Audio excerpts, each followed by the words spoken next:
Deeply puzzled by the absurdities and difficulties of life, 19th century theologian and philosopher Søren Kierkegaard delved into and articulated groundbreaking ideas that would ultimately transform the way people perceive philosophy, religion, and psychology. Often regarded as the progenitor of existentialism, his work delves into themes typical of this philosophy, questioning, ridiculing, and attempting to resolve the falsehoods of tradition and societal norms, the disconnect between individuals' true identities and their outward behaviors, and the pervasive despair and anxiety that accompany them.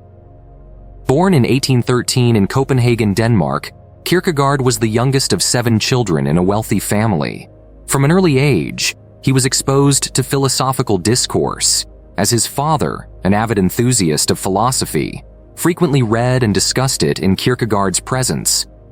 In his early adulthood, Kierkegaard pursued studies in philosophy and theology at the University of Copenhagen.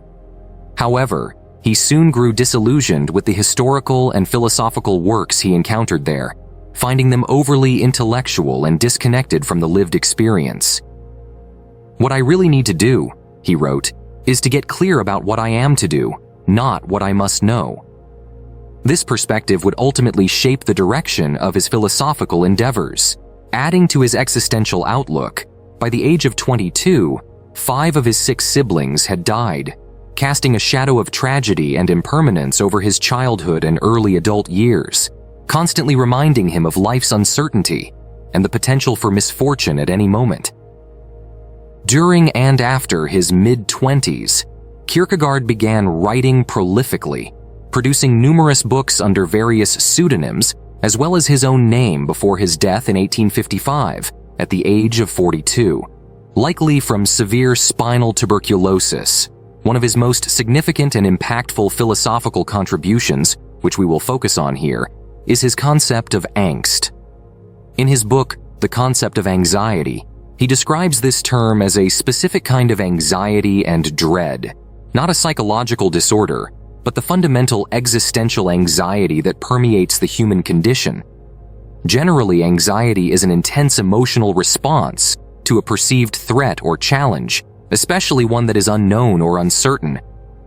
Existential anxiety, which we will simply refer to as anxiety, is the reaction to the threat, challenge, or fear of the unknown and the uncertainty of existence.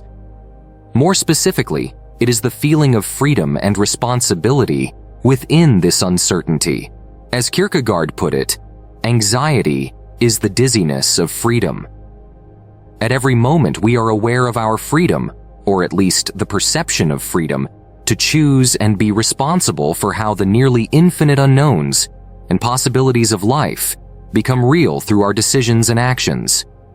Yet, we are given little to no guidance on how to navigate this properly. Even worse, there may be no way to ever make decisions correctly in the way we hope, even when they are supposedly correct. To a large extent, we are driven by our anxiety to make choices that will alleviate it. But if we reflect long enough, we realize we are destined to a life unavoidably filled with at least some form of it.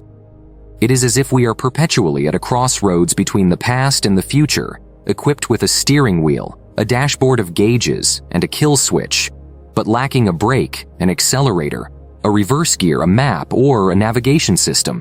We are constantly forced to navigate the world in this vehicle, yet the world is shrouded in a dense, pervasive fog. Naturally, we hope that the paths we choose will lead to clearer visibility, but the fog never fully dissipates. Kierkegaard observed, "Anyone who truly understands humanity might say that there is not a single living person who does not experience some level of despair, who does not secretly harbor a restlessness, an inner conflict, a disharmony, an anxiety about an unknown something or a something they dare not attempt to understand, an anxiety about some potential in existence, or an anxiety about themselves." Recognizing the inescapability of anxiety and dread, Kierkegaard sought to find meaning and purpose in it. Despite how grim this might seem, he did not view anxiety as wholly negative. Instead, he believed that anxiety was an essential part of life, and our reaction to it determined whether we lived a life of fullness or one of emptiness and despair. Understandably, the dizziness caused by anxiety can often be paralyzing. Walking forward with a spinning head is far from ideal. Thus, the sensation of having the freedom to choose and do anything in life can sometimes prevent us from choosing or doing anything at all. If we consider how the anxiety over a daunting task on our to-do list can hinder us from addressing it, the paralysis induced by the anxiety over the entirety of our life's to-do list, with an undisclosed deadline and the consequence being our very existence, is certainly comprehensible. However, our head will never completely stop spinning, and if we aim to lead a potentially more fulfilling life and realize our true potential, we must not succumb to the inertia of this anxiety. To retain any sense of control over our lives and derive any personal meaning, we must continue to move forward and act despite our anxiety. Furthermore, it is arguably this anxiety, or the source of this anxiety, that allows for any possibility of developing and discovering a unique, meaningful self. Without any possibility, there would be no anxiety. But without anxiety, there would be no possibility. Kierkegaard suggested that to best harness anxiety and live well with it, individuals must pursue what he termed as passion. This passion could manifest in various forms, such as love, a creative pursuit, family, personal growth, a career, an ideology, or a belief. However, what is crucial for Kierkegaard is that one aligns their passions with subjective truth. In other words, truths that are personally significant to the individual, not necessarily truths grounded in objective merit or ultimate rationale. It is not purely an intellectual matter, but also one of emotional, subjective experience. The crucial thing is to find a truth which is true for me, to find the idea for which I am willing to live and die, Kierkegaard wrote. The individual must identify their subjective truth and then commit to it wholeheartedly, irrespective of reason or intellectual certainty, to do something for its own sake, to take a leap of faith. Often through conformity, distractions, addictions, and other forms of escapism, individuals attempt to evade the anxiety and responsibility of their existence. By universally conforming to societal norms, one tries to relinquish the responsibility of their choices. Through means such as substance abuse, the pursuit of social status, superficial actions, materialism, and similar distractions, one attempts to avoid confronting the fact that there is no true way to absolve themselves of this responsibility. For Kierkegaard, the development of self hinges on the ability to face the anxiety of existence and move with and through it. For Kierkegaard, in an otherwise meaningless existence, this is where meaning can potentially be found. The consequences of succumbing to anxiety and inaction are, for him, far worse. It leads to despair, a state of depression and apathy, a failed, lost, and unrealized self, a frictional experience of existence. As modern psychoanalyst James Hollis puts it, anxiety is the price of the ticket to life. Intrapsychic depression is the byproduct of the refusal to climb aboard. One must recognize that life will never become more stable or less frightening. There will never be a perfectly optimal time to climb aboard.